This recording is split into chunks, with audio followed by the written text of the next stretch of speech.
Good afternoon. Welcome back to Adirondack Insight. On this edition, we'll check in with a local tattoo place, take a trip to a coffee shop, learn a martial art, check in with a hotel in Lake George to find out how they are preparing for the summer season, see how artificial intelligence is affecting media, and much more. I'm Data Murdie. This show starts now.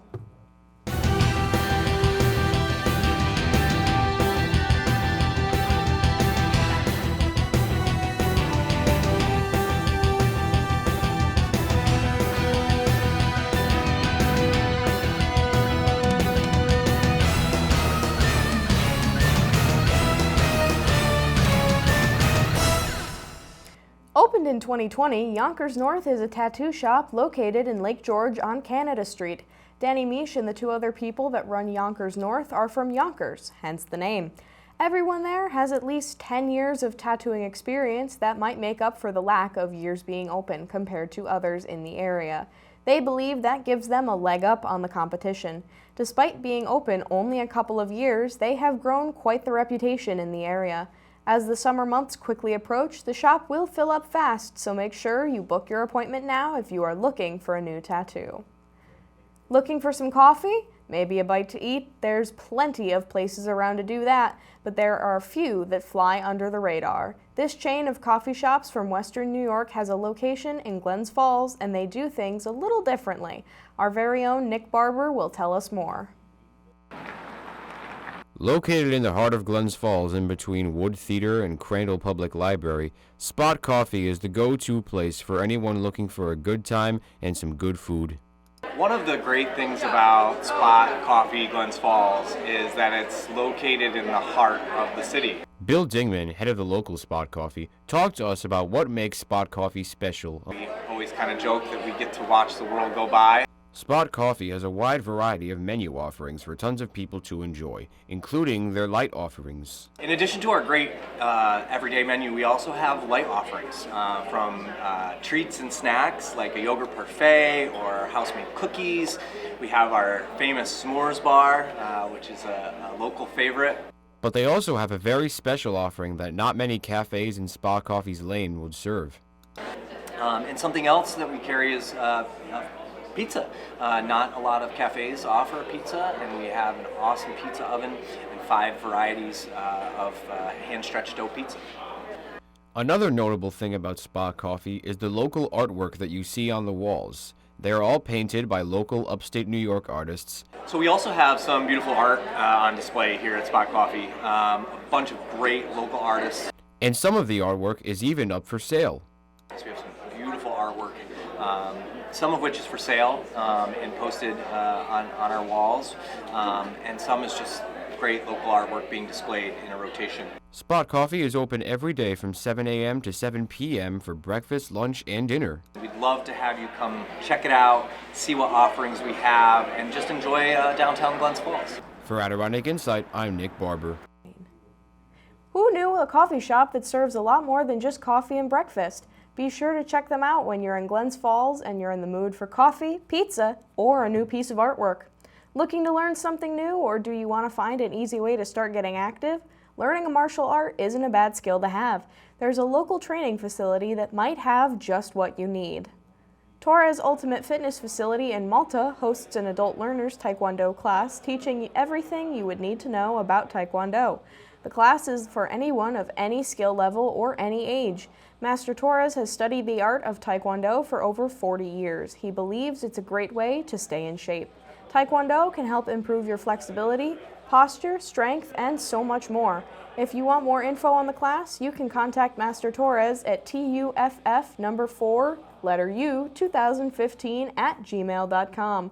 There are a lot of ways to support your favorite band, streaming songs, buying records, and finally going to their concerts, among a few others. Once you're there, you could buy some merchandise from them too. Looking around a concert, there's always a lot of vendors selling merchandise. A lot of the time, those vendors are the acts. That's not by choice, however. They don't have much of one. As the venues take so much of their income, it's hard to afford paying someone to sell merchandise. Josh Doty, the singer of the band Cemetery Sun, says the fees that these venues take make it harder for bands to be profitable. The future looks a little brighter as in September, Live Nation announced they were dropping the merchandise fees from its club-level venues. Hopefully, that opens the door for more important improvements in the future. A little bit of good news for bands and their fans who might not realize that most of their money doesn't even go to the bands when they buy their merchandise. We're going to take a short break here on Adirondack Insight. After the break, it's time to check in on the hotel in Lake George to see how they are preparing for the busy season, see how media is being affected by artificial intelligence, as well as a local resident who went on the trip wrestling fans can only dream of back in January. There's more to come. Don't go far. We'll be back after this. Observe a domesticated human family in their natural habitat, known to their species as the backyard. Hey, you think I should light it now? I think it's good. Yeah. Oh dear, someone is about to burn a pile of debris that's too tall, which can start a wildfire. Wait, could it be? Blimey, it is. It's Smokey. It's Smokey Bear. What a legend.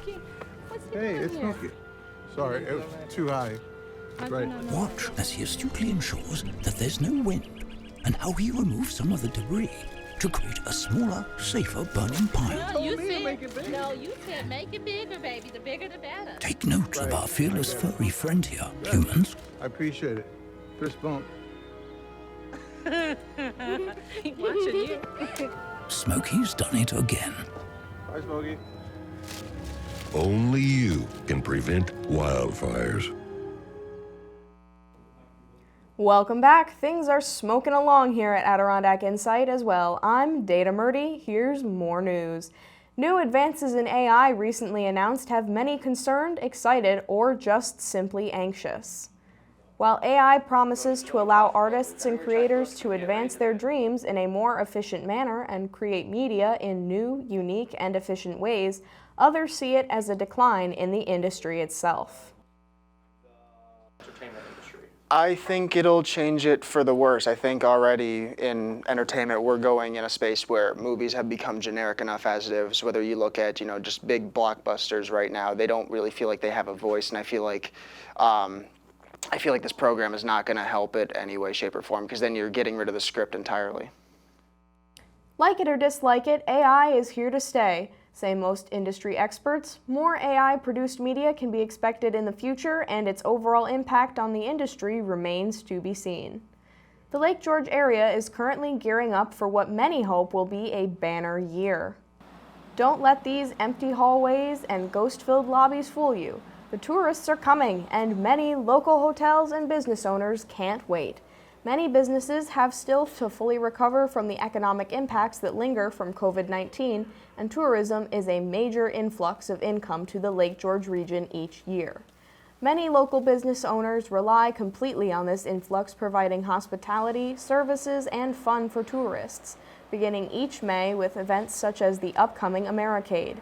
Experts predict the summer of 2024 will be very busy for local areas, as a general uptick in travel and tourism has been noted across the country recently. Let's hope that trend continues and Lake George sees another great year. Lake George has already hosted a few fun events this year to get the party started early. Here's Aiden Dwyer from the village with what proved to be a gas of a story. 2024 could be considered a less than stellar year for Lake George's annual Winter Carnival. The lake itself refused to freeze, and the ice castle sadly did not make a return. However, despite the temperatures, plenty of people still had a good time, courtesy of events like the Lake George Outhouse Races.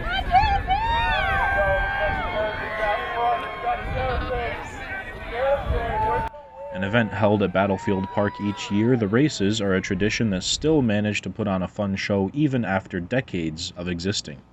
I spoke with Joe Mondella, one owner of the Lagoon Bar and Grill, about how the race worked, and he had all the answers. And you have two teams racing against each other at one time. We take as many participating teams as we can get. Two race against each other. It's about 150 yards. The two teams are typically made up of staff from or people affiliated with two local restaurants in the village. The outhouse races themselves take place on 2 days, during the first weekend of the Winter Carnival and then on the third. Even with the lack of ice hindering other local traditions like the ice castles, the outhouse races stayed strong this year and will most likely remain that way for years to come. From Adirondack Insight, I'm Aidan Dwyer. Thanks, Aiden, and be safe. Don't light a match. Speaking of matches, a local man was able to attend a few recently on what proved to be the trip of a lifetime.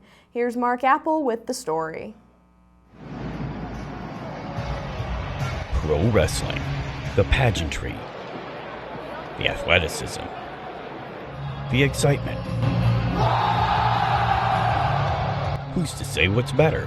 But for one Warrensburg man, a dream came true recently when he was given tickets to WWE's Royal Rumble event in Tampa, Florida. I visited Chris Apple in his small home in Warrensburg, New York.